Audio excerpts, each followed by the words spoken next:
Hey guys, welcome back to Karting with Chris. Today's video is going to be the league race here under the Lone Star Kartpark lights. So I'm going to start out with some qualifying. Usually I don't show qualifying, but in rental races, qualifying can be quite entertaining as I instantly dive up the inside of number 6. My objective for qualifying is to not get stuck behind people, because usually in qualifying people don't really want to work together. They're just trying to pass everyone, and you just really want a clean lap. Also, there might be some people who have never been here before, and qualifying is technically practice as well. So we've caught up to number 3 pretty quickly here. We're going to send it up the inside. We're not going to hesitate. We get the job done. But like I was saying earlier, some people might be new to this track. So qualifying is when they're learning the track. You don't want to be stuck behind someone who's learning the track. So got to get in front of them and just have clean open laps. I'm also trying to figure out if I've got a fast kart as I, going through this left-hander here, do a pretty savage overtake and we get the job done. There's only 3 people in front of us now, but like I was saying, I'm trying to figure out if I've got a good kart. The way I'm weaving through the pack like this kind of indicates that I might have a good kart. So if I've got a good kart, I definitely need that open space to take full advantage of this kart. Now if I've come across someone who's equal in speed with me, I might want to work together with them, but for now I'm catching up to people pretty quickly, so I'm not gonna work together with people I catch up to. It just slow me down. So going down the straight here, we're gonna see something pretty weird happen here. So I look for the move on 24, it doesn't quite happen, but then 24 backs off, and so does number 11 here. I think that's number 11, and I get the double overtake. Wasn't trying to go for the double overtake, it kind of just happened, but yeah, I'm not going to complain about that because now I only have kart 23 in front of me, which is Javen. Now Javen's a pretty good driver, he's a good friend of mine, I've raced with him many times, so if Javen has a quick kart, he might be someone worth working together with because I know he would also be willing to work together with me. Now, unfortunately, I'm not really close enough to, push him down the straights and us to be able to really work together, start bump drafting. But, this can actually help me realize if I'm faster or not. If I catch up to him, maybe he's got a bad kart, or if he pulls away from me, there's not a lot I can do in that scenario. But going through this left-hander up here, there's a kart on the right, and there's a yellow flag. I noticed Javen slowed down a lot for that yellow flag. You can see how much I caught up to him. And, you are supposed to slow down for the yellow flags, but, in karting, especially rental karting, you don't really have to slow down too much. It's kind of just a caution. Yes, you should slow down, but, you shouldn't come to a complete halt. So we're right behind Javen now, and I kind of realized that we were about the same speed. Through the corners, we're about equal. I think down the straights, he might have had just the tiniest bit more top end than me. Wasn't anything too significant, so yeah, I don't think I'm gonna be able to bump draft him because he's just the tiniest bit faster than me down the straights. Not a huge deal breaker for me, but going through this left-hander up here again, the yellow flag is still there and he slows down so much I almost pass him. Not allowed to pass under yellows there, and I decided to overtake him through this left-hander through here because I didn't want him slowing down that much for the yellow flags, because qualifying is timed and I don't know how long that yellow flag is going to be there. So if that yellow flag is going to be there for a long time, I won't be able to get any good laps in. So I decided to pass Javen because he's just slowing down too much for those yellow flags, which in retrospect is not a bad thing, but like I said, it's timed. I don't want to be wasting time.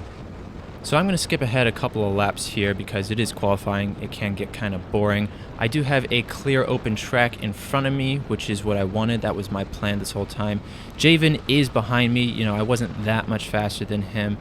Going through this left-hander right here, we see some delicious and nutritious Welch's fruit snacks. They've got a variety of fruit snacks here. There's nothing else happening behind those fruit snacks. It's just some nice quality Welch's fruit snacks. But yeah, not looking at the fruit snacks anymore. Somehow we caught up to 2 people, or they caught up to me. Not quite sure what happened there, but I'm looking on the inside of kart 20 here.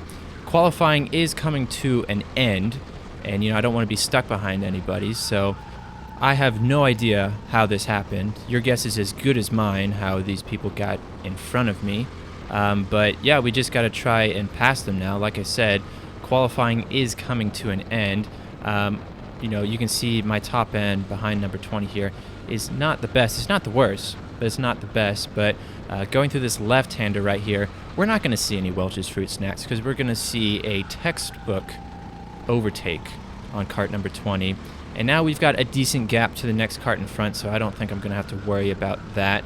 But yeah, having to overtake people during qualifying, I said it before, it's less than ideal.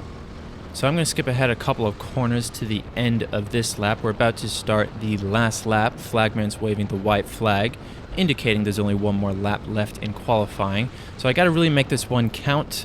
And the gap to the next cart in front, I'd say, is about a second, maybe a little less than a second, maybe half a second. I don't know. I'm not very good at judging that sort of stuff. But I was under the impression that he wouldn't be too much of a problem. I am catching up to him slightly, but I was thinking maybe I was going to catch up to him towards the end of the lap, and I can use his slipstream to cross the start-finish lines. But going through this left-hander right here, he goes really wide, and I'm going to have to pass him through this left-hander right here, and that is definitely going to slow down my lap. So qualifying did not go that well for me. Didn't quite get the clean laps I wanted. You can see me shaking my head there. Obviously not very happy with myself, but I did manage to qualify in 6th place. So I'm going to skip ahead to the start of the pre-final because not much happens after qualifying. So we're in formation now. We're out on track. We have to stay in formation for the entirety of a lap before we can get started. It is annoying, but if you haven't noticed already, I'm wearing my pink gloves and I'm also wearing a pink shirt. And that is because it is October, which is National Breast Cancer Awareness Month. Now, for those of you who are new to my channel, welcome. I like to wear pink during the month of October to help raise awareness for breast cancer, but I will also be donating 25 cents for every view I receive within the first 24 hours of this video being posted. So all the money that comes from you guys viewing my videos will be donated to the National Breast Cancer Foundation. And if you would like to learn more about the National Breast Cancer Foundation, or you would like to donate yourself, please check the description down below. I added a link to their website. Okay, so getting back into the race, if you saw the title of this video, or if you saw the first 5 seconds of this video, you will know that I will have no brakes going into this race. Now, obviously, I don't know that at this point in time. I haven't really, tested my brakes. But that being said, it's going to be ridiculously scary going through turn 1. But like I just said, I have no idea any of this is going to happen. For all I know, it's going to be just a regular start. So flagman waves green, we're good to go. And we're on the outside here, so we're going to lose a couple of places to people on the inside. I'm going to try and follow number 4. The outside gets a pretty good start. But going through this left-hander right here, you see just have no brakes whatsoever. I was really scared for my life. I thought I was going to hit the tire barrier. We move down into 10th place here. I go semi-defensive through this left-hander. 2 people off into the side, spinning off. We move up back into 8th place, but going through this right-hander up here, we have someone on our inside, and we're going to have to let them go because they pinch us out wide, don't want to hit the tire barrier. And going through this left-hander, again, no brakes, so someone dives up our inside, and we drop down into 10th place. Now, when I say that my kart didn't have any brakes, I'm not saying that my kart's brakes were soft compared to other karts. I mean that my kart had little to no brakes. It just could not stop. So going through this tight left-hander up here, this is the biggest braking zone. I think it's turn 4. I, try and brake as hard as I can. And you see we get passed by someone almost going into the barriers. Incredibly scary going through that corner. And so we're down into 11th here. So at this point, I've got 2 decisions, basically. I can come into the pits and basically get dead last, or I can stay out and try and, not get dead last, maybe get second to last. Maybe someone else's race is going to be worse than mine. And so I decided to take the second option. Yes, this can be very dangerous. It can be a safety hazard not being able to stop for an incident, but I decided to take that risk, and also it makes for a really nice video. So one thing I also noticed is that if I braked about 5 yards earlier than I would normally brake, which is a lot in a cart like this, and I would really put all my weight into that brake pedal. And when I'm saying all my weight, I mean like literally standing on that brake pedal, but not touching the seat. I would be able to get the cart to slow down just enough to go through some of the corners. Now this also means that I won't be able to pass people through the braking zones. I kind of knew this at this point in the race, but going through this left-hander, Kart 23 and Kart 18 just make minor mistakes and they just go out really wide. I was able to gain 2 positions for free, up into 9th place now, and that's how I was really going to work this race from here on to the end of the race. I wasn't going to try and pass people, especially through the braking zones, because I just would not be able to. So I just got to really hope that people make mistakes. When it comes to rental kart racing, people like to fight a lot. They like to, always pass each other. And so they're going to make mistakes. And so I'm going to try and use that to my advantage and try and gain as many positions as possible. Now, one thing I noticed is that my kart had pretty decent top end. You can see we caught up to number 1 here, but going through this left-hander right here, you do need brakes to go through that left-hander, and he pulled away from me. But we're about to get onto the main straight here, and just watch how fast I catch him down the straights. And this was also really helping me pass people. So going down the straights here, we're going to pull beside him, just have a whole lot more top end than him. Through this left-hander here, you don't need the brakes, so easy pickings for me. We move up into 8th place now. So, having more top end is going to allow me to pass people a little better, but also at the same time, if you're going faster, you need stronger brakes. So, it's kind of helping me, but also not helping me at the same time. So up in front of me in kart number 17 is Nick. I think this is his second race. I was talking to him in the pits. He's kind of new to karting. He actually started on pole, so for his second race, starting on pole, that's pretty good. But yeah, I don't think he had the best kart in the world, but going down the straight here, we're going to use that superior top end to pass Nick. And kart number 14 opens the door for me. I wasn't planning on passing him, but 2 karts in 1 corner, I'll take that, thank you very much. We're up into 6th place now, so at this point in the race, I'm not really too upset. I don't have brakes, but it's not the worst thing in the world. So we're in 6th place. That's where we started in this race. So we've got a net gain of 0, but also a net loss of 0. So, this is better than I thought. In front of us in kart number 7 is James. He's a very nice guy. He's also a pretty fast driver. I was talking to him in the pits. Really nice guy. He said that his kart was pretty good in a straight line, so going down the straights here, I'm not going to be able to pass him. You can see I'm not going to really close that gap too much. But like I said, near the beginning of this race, I'm going to try and take advantage of people, taking each other out. So if James tries to go for a move, as you can see, kart 24 going really wide there, I'm just going to try and take advantage of them trying to pass each other. As going through this left-hander right here, kart 24 pushes James off the track. I take full advantage of that. I've got the inside for these next couple of corners here. We move up into 4th place temporarily, but going through this left-hander right here, I don't have any brakes, and kart 24 sends it up the inside, but he takes himself out, and now we're up into 4th place. Now, after this race, kart 24 apologized to James for kind of taking him out. He said that his kart didn't have any brakes. Yeah, welcome to my world. But I actually had kart 24 in the final.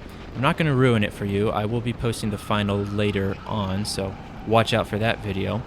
But I did have kart 24 in the final, and yes, the brakes on that kart were pretty bad, but they were nowhere near comparable to the kart I'm driving right now.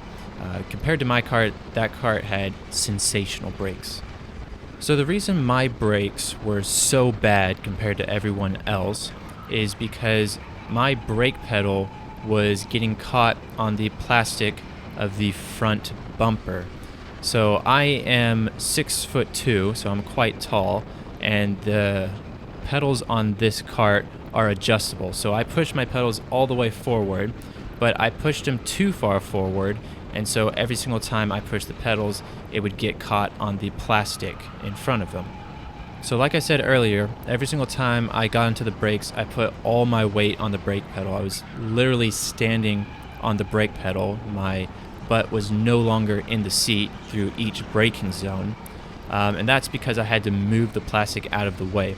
And it's not some soft plastic, it's hard plastic because, these are rental carts. They have to be very durable, and the hard plastic is more durable. So it made driving very hard and also very terrifying.